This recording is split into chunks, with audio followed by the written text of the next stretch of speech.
이선 사모의 쉬운 성경 이야기.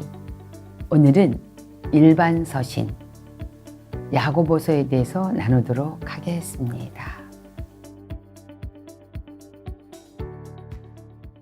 야고보서는요, 야고보가 유대인 그리스도인들에게 썼다라고 볼 수가 있겠습니다. 야고보는요, 우리가 성경에 하도 많은 야고보가 있어서 어떤 야고보가 썼는지 잘 모를 수가 있습니다. 그런데 예수님의 수제자였던 야고보는 사도행전에서 순교당합니다.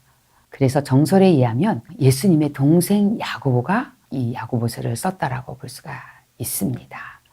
그 동생 야고보는요, 예루살렘 교회의 영적인 지도자였습니다. 정말 하나님의 사람이었죠.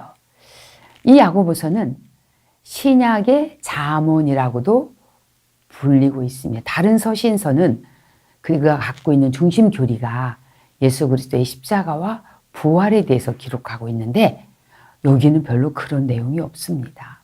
오히려 욕심에 대해서, 그리고 욕망에 대해서, 시험에 대해서, 지혜에 대해서, 그리고 인내에 대해서 마치 잠언을 읽는 것 같은 느낌을 받을 정도로 그런 내용들을 주로 구성해서 썼다라고 볼 수가 있습니다. 그런데 이 야고보서가요, 어떤 사람들은 이런 오해를 하게 됩니다.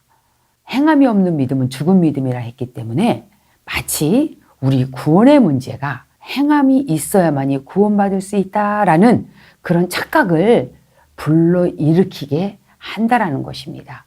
그래서 우리 종교 개혁을 했던 유명한 그 한 사람 마틴 루터는 이 야고보서를 어떻게 말했냐면요, 하찮은 지푸라기 서신이다, 이렇게 말을 했어요. 그가 정말 그 종교개혁을 단행할 수 있었던 중요한 말씀이 뭐였냐면 그것은 로마서의 말씀이었거든요. 오직 믿음으로 말미암아 살리라. 이신득의. 이 교리에 확신을 가지고 종교개혁을 했던 사람이다 보니 이 야고보서가 말하고 있는 서신의 내용들이 굉장히 허접하고 하찮게 여겼던 것 같습니다. 그런데 그렇지 않습니다. 사랑하는 성도 여러분이 한번 잘 생각해 봅시다. 콩을 심으면 뭐가 나오죠? 콩이 나와요. 팥을 심으면 뭐가 나오나요? 팥이 나와요. 원인에 있으면 원인에 따른 결과가 있게 되는 것이에요. 정말 우리가 예수 그리스도의 은혜를 받고 그분의 피와 그분의 구속사역을 제 마음에 믿으면 내가 구원받는 그 놀라운 사실을 내가 정말 믿는다면 우리는 그리스도인으로서의 삶 역시도 행함이 따라야 된다는 것입니다. 그것이 따르지 않을 때 죽은 믿음이 되는 것이죠. 그래서 이 야고보는요, 행함이 없는 믿음에 대해서 경계하였고요, 믿음이 없는 행함에 대해서도 경계했던 것입니다. 결국 믿음에 근거한 행함을 주장했기에 믿음을 괄시하거나 부정하지 않았다는 것입니다. 다만 야고보는 열매 없는 믿음에 대한 위험성을 경고하고 있었다는 것입니다. 로마서와 야고보서는요, 그렇기 때문에 동전의 양면과 같아요. 앞뒤와 같은 것입니다. 믿음으로 의롭게 된 사람들이 행함이라는 열매를 통해 너의 믿음을 확인하는 것이라고 했어요.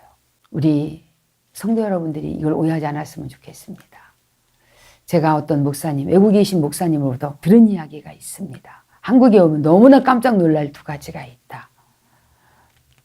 열성적으로 예수를 믿고 기도를 그렇게 뜨겁게 하는 기독교인들이 이렇게 많다는 것이 너무 놀랍다는 것이 첫 번째였고요. 그렇게 많은 기독교인들이 있음에도 불구하고 부정과 부패와 거짓이 난무한 것에 대해 두 번 놀랐다라고 했습니다. 행함이 없는 믿음의 결과인 것입니다. 이것을 마음 깊이 새겼으면 좋겠습니다. 우리가 행함으로 구원받는 것도 아니지만 믿음이 있노라 하면서 엉터리 박사의 삶을 살아냄을 통해 덕을 끼치지 못하는 예수 그리스도의 얼굴을 부끄럽게 하는 그런 성도가 되지 않기를 주님의 이름으로 축복합니다. 감사합니다.